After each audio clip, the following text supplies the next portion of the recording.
Bonjour à toutes et à tous, c'est Romain Daubry de la salle des marchés de Bourse Direct pour notre brief et analyse graphique hebdomadaire. Nous sommes le 21 octobre, il est 15h08, les marchés américains n'ont pas encore ouvert, mais les futurs sont légèrement dans le rouge. On est un peu topiche à très court terme sur l'ensemble des indices.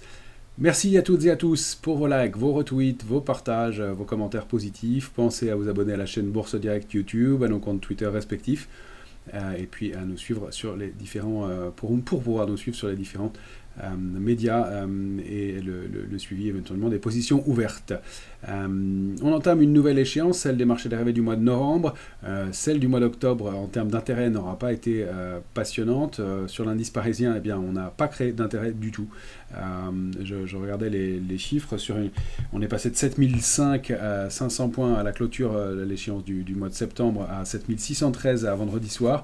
Donc sur ces 113 points de hausse, eh bien, on a créé, on avait 185 000 contrats ouverts, on n'en a plus que 183 000 à vendredi dernier. Donc sur l'indice parisien, c'est vraiment complètement neutre en termes d'intérêt, il n'y a aucune prise d'initiative.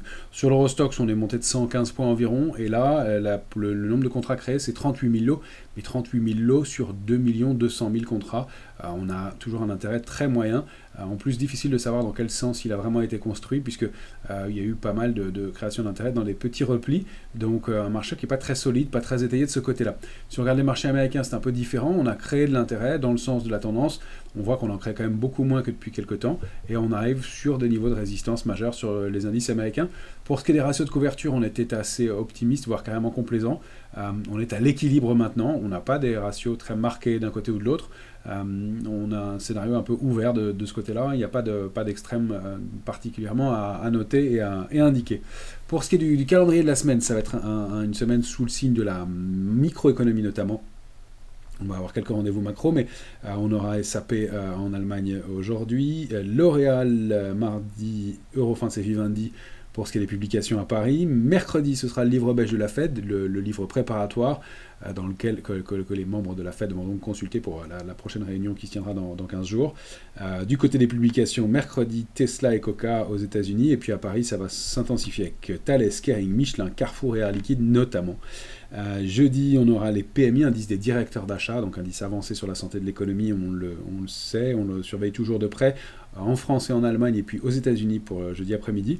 Et du côté des publications, une grosse journée à Paris aussi avec Hermès, Vinci, Dassault, Danone, Orange, Accor, Renault, Edenred et Unibail, rien que ça. Et puis vendredi, on terminera avec l'IFO du climat des affaires en Allemagne, et Sanofi et Safran. Donc un programme intéressant. On n'est pas encore au cœur de la publication des grosses entreprises tech aux États-Unis, mais à Paris, ça va arbitrer pas mal.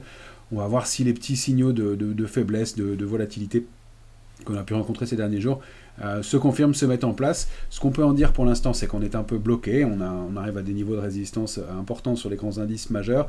À Paris, c'est une situation vraiment différente, puisque là, on est vraiment toujours en zone de neutralité, avec des petits signaux de faiblesse, mais rien d'affirmé pour l'instant. Pour ce qui est des marchés américains, on pourrait tout à fait retracer de 3-4%, encore une fois, sans remettre du tout en cause la tendance en place, d'autant plus qu'on a détecté une petite structure de retournement sur le Nasdaq qui pourrait entraîner des mouvements de volatilité, des petits épisodes de consolidation à très court terme. Ce qui est intéressant de noter, c'est que si ça n'est pas sur les grosses valeurs que se passe beaucoup de choses pour l'instant, il y a pas mal d'éléments sur quelques petites et moyennes capitalisations qu'on va les regarder ensemble. J'ai une petite sélection de valeurs à vous proposer, soit des objectifs atteints, soit des niveaux de support majeurs. Au début d'une saison de publication qui va être intéressante, on voit qu'il y a des réactions pas mal sur quelques titres. On avait évoqué notamment ensemble souvent Elior par exemple. Elior est en train de déborder une résistance majeure. On va voir qu'il y a des choses qui se mettent en place de ce côté-là. Ça rend bien un petit peu moins inquiet pour la configuration globale. Maintenant, on va voir si tout ça se met en place et se confirme dans les jours qui viennent. Ça va être la saison des publications qui, à mon sens, va être le vrai déclencheur d'une réactivation d'une impulsion haussière sur l'indice parisien, ou au contraire d'une latéralisation qui continue, voire d'une prise de bénéfices un peu plus marquée. On n'a pas beaucoup de signaux d'intérêt, encore une fois, on a un marché assez creux, et des décalages qui se forment dans le vide en fait. On a des écarts qui ne sont pas très significatifs. Si on regarde les indices, c'est plutôt les titres qu'il faut regarder individuellement. Donc on va aller voir ça ensemble tout de suite, à commencer par le S&P en journalier comme toujours.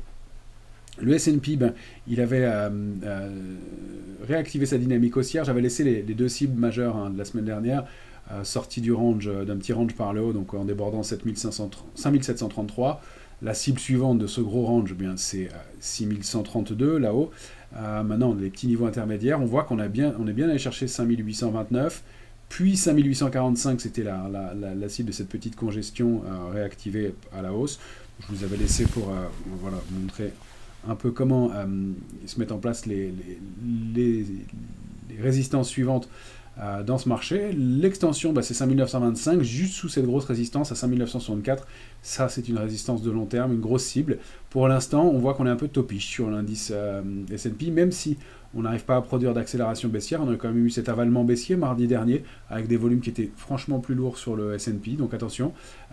Et puis vendredi, une petite toupie, une petite bougie d'indécision.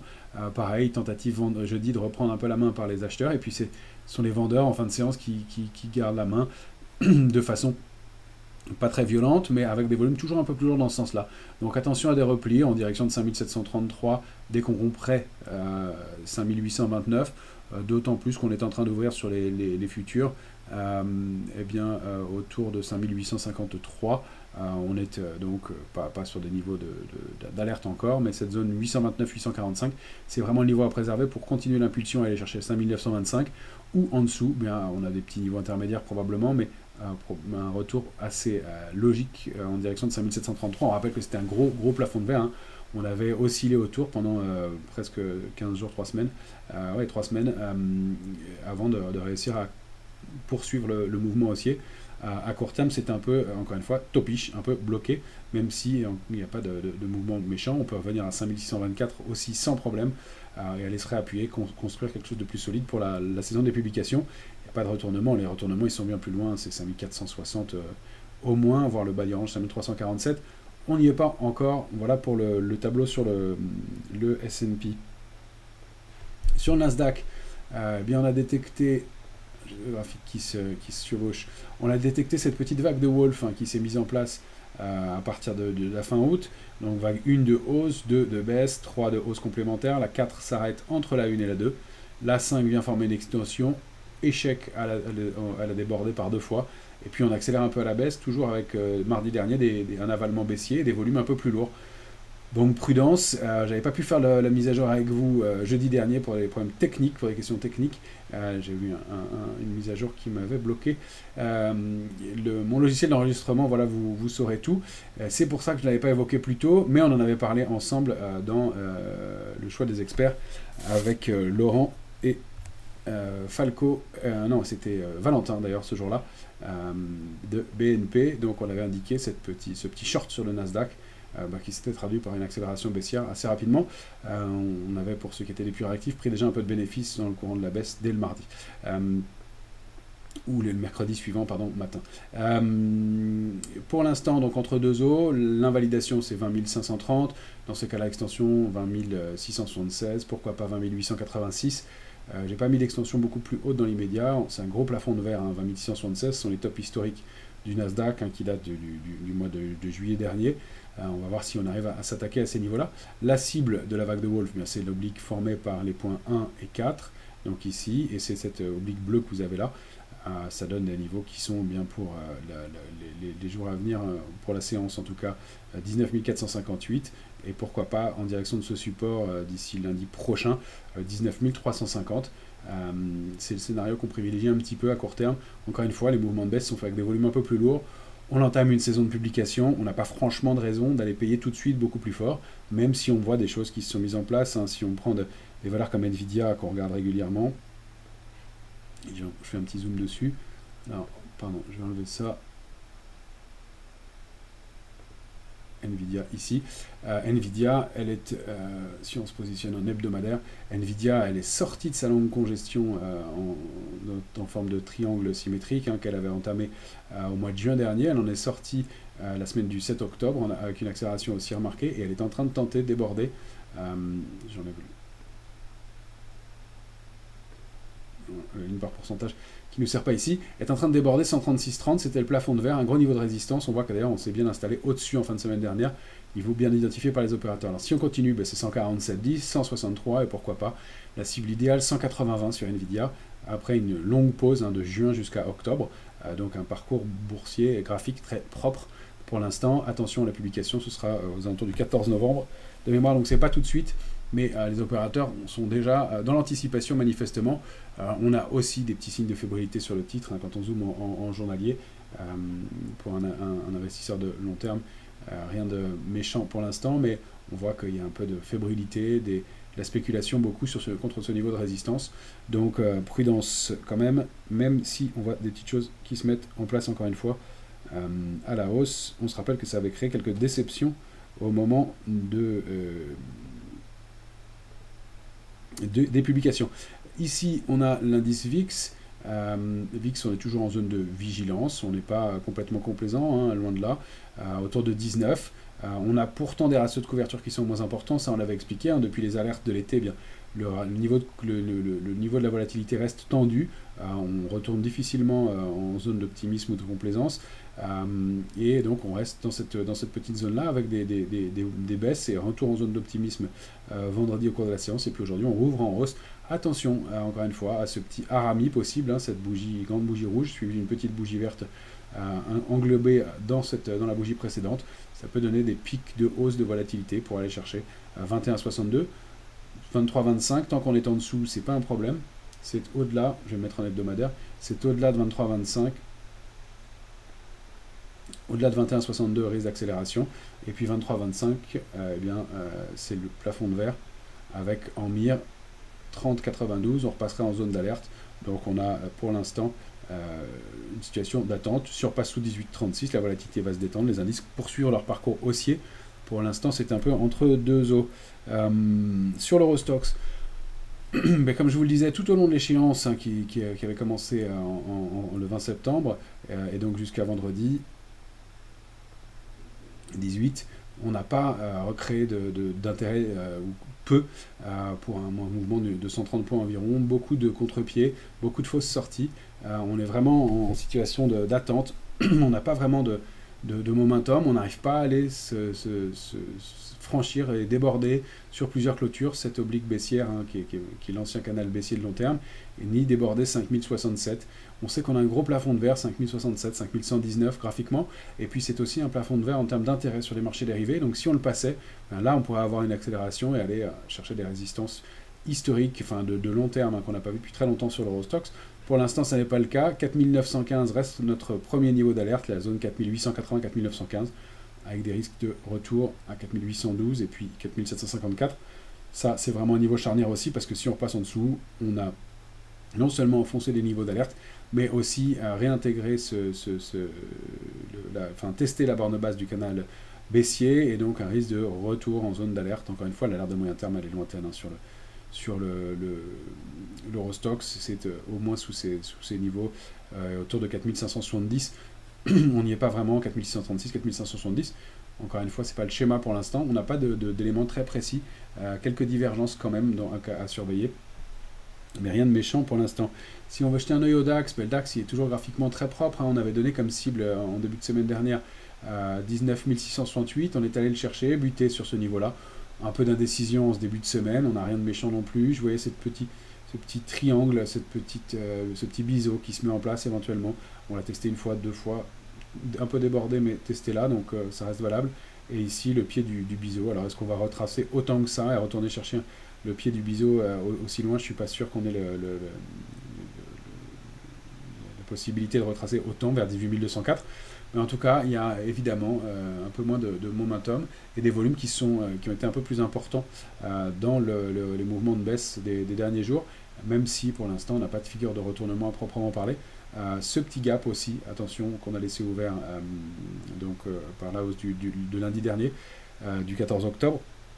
Attention de ne pas ouvrir sous ce niveau en gap, parce qu'on laisserait un island reversal, donc cet îlot de cotation isolé. Donc prudence quand même dans un marché qui pour l'instant donne des signes de force. Hein. C'est un gap haussier, donc en haut de marché, c'est toujours un signe de force tant qu'on reste au-dessus, qu'on ne le comble pas et qu'on ne se réinstalle pas en dessous. Donc 19 370, prudence, ça ce serait le complément du gap et des risques d'accélération baissière. En attendant, on peut aller chercher des extensions, pourquoi pas à 19 970.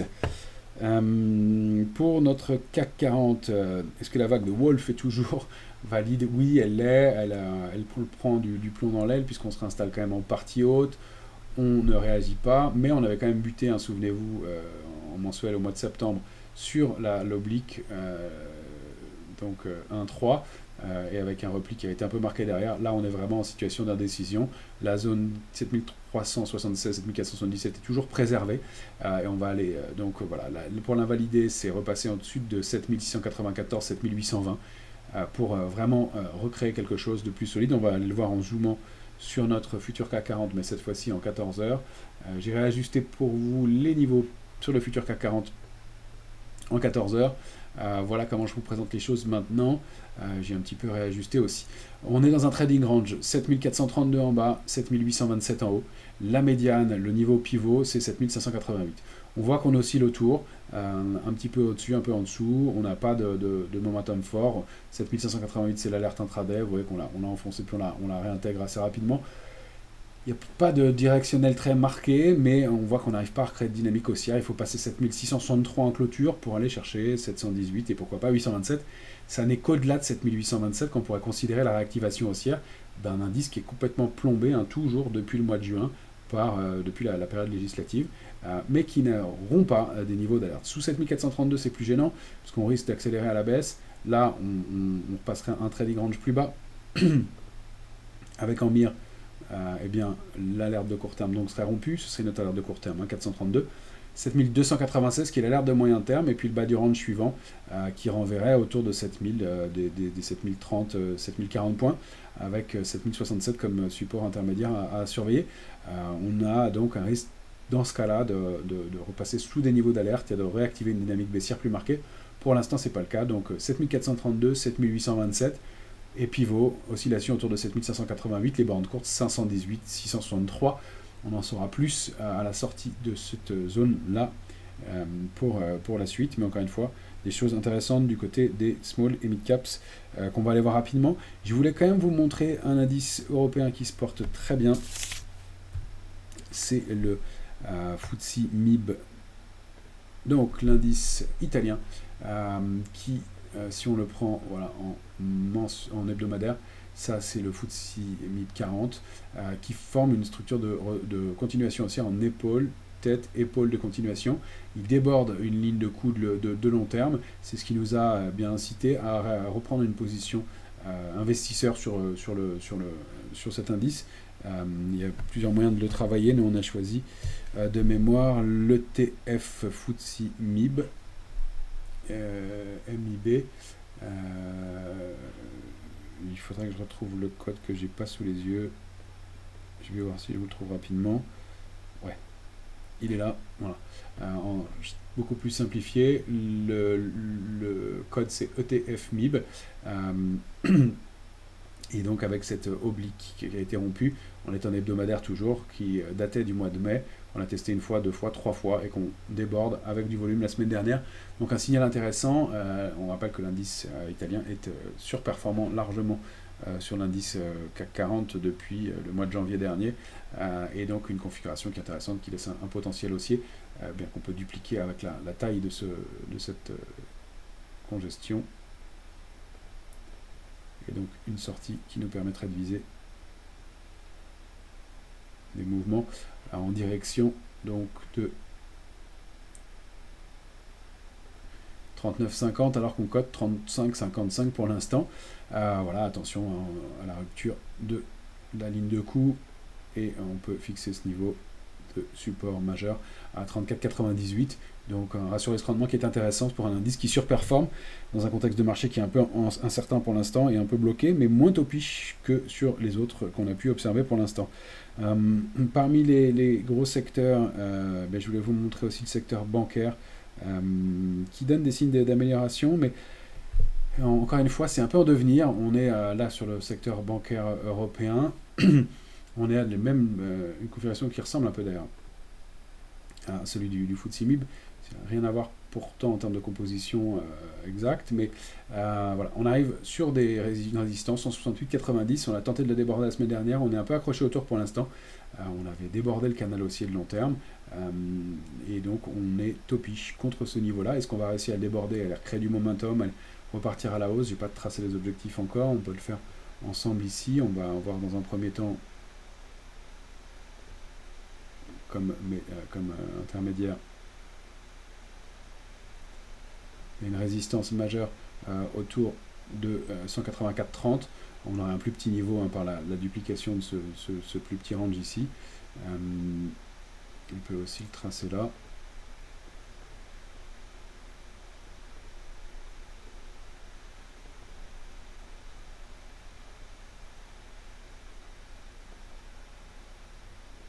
Voilà. Voilà les extensions, 174,50, 184,30. C'est quand même un secteur qui reste fort dans le contexte de marché actuel, à confirmer parce qu'on a un peu de mal à s'extraire et à s'éloigner de cette résistance à 68,90. Parmi les autres secteurs, il n'y a pas beaucoup de commentaires à faire, si ce n'est sur les télécoms. Bien, on est allé chercher parfaitement notre première cible, on est en hebdomadaire sur le secteur des télécoms. Je vous remontre le graphique en mensuel, télécom européen, la Mundi TOLE qu'on avait déjà évoqué à sa sortie à la fin du mois d'août, et le débordement de 37,58. On va chercher la cible à 40,98 parfaitement.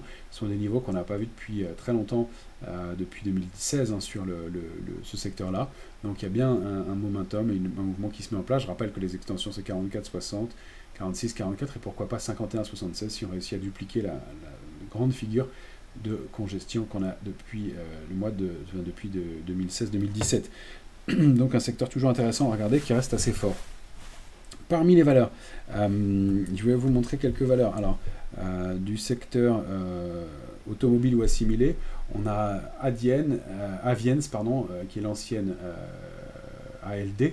D'ailleurs, j'ai gardé le nom sur le graphique. Voilà, elle s'accroche à cette résistance, cette oblique baissière. On a une structure de retournement peut-être qui se met en place. Elle n'est pas encore confirmée, mais il y a un peu plus d'intérêt, un peu plus de momentum. On avait nos benchmarks baissiers. Vous avez dit que Rémi Cointreau, on était un peu méfiant sur le titre. Rémi Cointreau, elle avait déclenché au mois de septembre 2023 une structure de retournement baissière énorme, avec cette énorme configuration qu'on avait dupliquée par le bas et qui nous donnait 57,60 comme cible. Encore une fois, l'analyse graphique se montre bien pertinente puisqu'elle a fait un plus bas à 57,75, autant dire qu'à 15 centimes près sur un mouvement qui date d'un an, presque un peu plus d'un an. C'était pas mal. Donc on n'a pas de figure de retournement à court terme, mais on a une réaction du marché. On n'a pas encore construit beaucoup sur ces niveaux, on a encore des petits rejets, mais ça peut être un niveau à surveiller pour un titre qui est très en retard pour l'instant, et donc une réaction qui est intéressante à surveiller. Parmi les petits titres qu'on regarde aussi en ce moment, on a Pierre et Vacances. Pierre et Vacances, on l'a évoqué plusieurs fois ensemble, je vais me mettre en mensuel, est-ce que c'est... Non, c'est trop dézoomé. En hebdomadaire, voilà, elle accumule, elle tente de déborder cette sortie de triangle, de confirmer cette sortie de triangle. On a un potentiel haussier en direction d'un 64, puis un 86, puis 2,085, et puis la borne haute du canal haussier de long terme qui pour l'instant est située vers 2,29. Si on arrive à préserver ces niveaux-là, les volumes sont toujours plutôt dans le sens acheteur. On voit que le momentum ne se met pas en place, mais ça fait partie des dossiers qui pourraient bien réagir relativement rapidement s'il voulait bien accélérer. Attention sous un 26, ça invaliderait, mais ça fait un ratio rendement qui reste intéressant. Un 26, on l'a préservé systématiquement depuis le mois de mars dernier. Donc on a toujours des choses plutôt positives. Il y a des titres comme Maison du Monde aussi, qui sont très en retard, qui semblent faire l'objet d'intérêt par les opérateurs. On l'avait évoqué avec une possible vague de Wolf aussi. Formé en vague 5 là, alors j'avais la vague 1, 2, 3, 4 qui nous donne comme cible, voilà, ici des résistances et cette oblique qui est en direction de 6,57.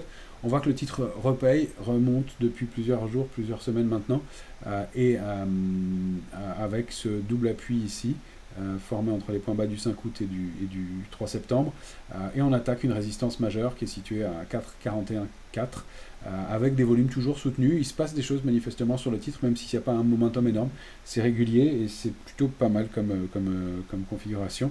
Voilà, prudence. Alors j'ai pas le calendrier de toutes les publications, donc il y a à surveiller aussi si on décide de prendre des positions.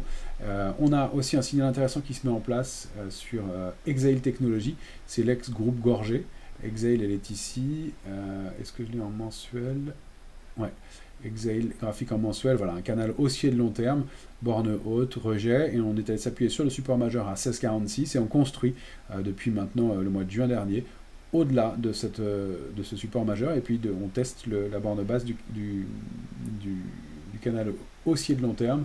Il n'y a encore pas des signaux très francs, d'autant plus qu'elle publie le 23, on est le 21, elle publie dans 2 jours, donc attention, au moment de la publication, il faut vraiment repasser 18,72 pour réactiver quelque chose, aller chercher 21, 22,90, et puis la borne haute du canal haussier de long terme, quelque chose qui nous intéresse aussi, un dossier sur lequel on est investi, et qu'on a proposé il y a quelques temps, et qui se comporte plutôt bien à court terme. On a Elior, elle est très intéressante. On a pris notre bénéfice en dynamique sur la valeur. Quand on la regarde en hebdomadaire, Elior, c'est une configuration graphique très, très propre, qu'on suit depuis le mois de mai dernier. Avril-mai dernier, au moment de ses publications, on avait fait un bel aller-retour déjà. On s'était repositionné dessus dans le courant de l'été. On a pris notre bénéfice peut-être un peu tôt. On verra si elle confirme sa sortie. En tout cas, pour un investisseur de moyen long terme, le signal est plutôt bon, puisqu'elle était en congestion depuis mars 2022 entre 1,78,5 et 3,96,4.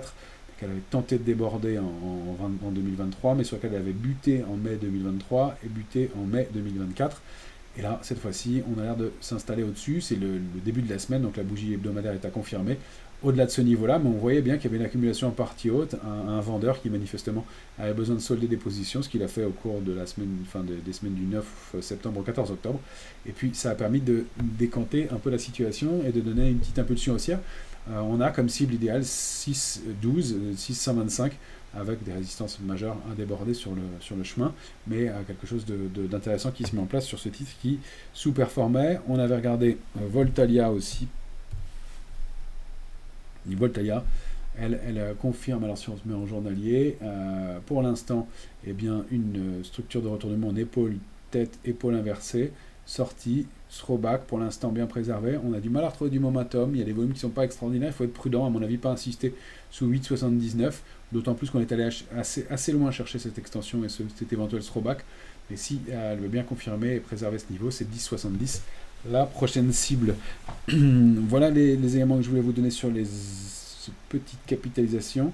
Il y a quand même un mot à dire du côté des commodities. Si tout n'est pas en hausse, l'argent a accéléré en fin de semaine. Vous savez que c'est l'actif dont on parle souvent. J'essaye de ne pas insister toutes les semaines dessus, mais encore une fois, c'est l'actif, à mon sens, de long terme qui a le plus de potentiel parmi les matières premières. On a débordé ce niveau de 29,93. On s'est appuyé dessus, on a accéléré, on déborde 31,76. La prochaine cible, c'est 34,78. Ça, c'est la cible idéale de cette structure, de la structure qu'on avait formée d'épaule, tête-épaule de continuation, un peu biscornue, certes, mais qui a l'air de bien fonctionner quand même. Depuis juin 2021, avec une sortie effective en mars dernier, on a accéléré, formé quasiment le throwback parfait. On s'est appuyé sur 26,41 après pas mal de volatilité, toujours très volatile, l'argent, mais on s'achemine vers 34,78. Et les extensions, c'est 37,82, 38,95 à surveiller. Si on dézoome en mensuel, voilà la configuration de l'argent. C'est très haussier, on a débordé cette longue structure de retournement, ce long rounding bottom, ou ta séance, si on veut aussi, avec la hanse ici, débordement. Et là, on est en train de s'acheminer vers 34,78 avec des extensions vers 44,52. Donc, pour prendre du bénéfice à court terme, pourquoi pas, c'est ce qu'on a fait parce qu'on avait un point d'entrée, un bon parcours sur l'argent, mais ça reste à mon avis quelque chose à surpondérer dans l'immédiat. Si on regarde le COMO, cette fois-ci, panier de valeur matières premières, donc avec 30% de pétrole, une vingtaine de pourcents de gaz aussi, etc. C'est un peu en demi-teinte, mais on accumule sous la partie haute, sous la borne haute de ce plafond de verre à 23,61. On est en hausse avec un petit gap aussi aujourd'hui. On n'a pas un momentum extrêmement fort, on a eu des volumes un peu plus lourds dans les mouvements de baisse, mais encore une fois, comme arbitrage pour un mouvement de moyen long terme, ça semble intéressant. C'est vraiment le niveau à déborder, ce niveau de 23,61 que j'avais réajusté pour viser ensuite 26,64 au moins. Si on arrive à se réinstaller au-dessus, ce n'est pas le cas encore, mais ça donne quand même des objectifs qui peuvent être intéressants. Voilà quelques éléments que je voulais vous donner pour ce début de semaine. Beaucoup d'arbitrage et à regarder du côté des publications et des grandes valeurs. On n'est pas loin d'être allé chercher la cible idéale sur L'Oréal, hein, je ne vous l'ai pas montré. Je vais faire un petit point dessus quand même parce que ça a été un de nos benchmarks depuis le mois de mars dernier. L'Oréal, hein, on avait cette grande vague de Wolf en mensuel.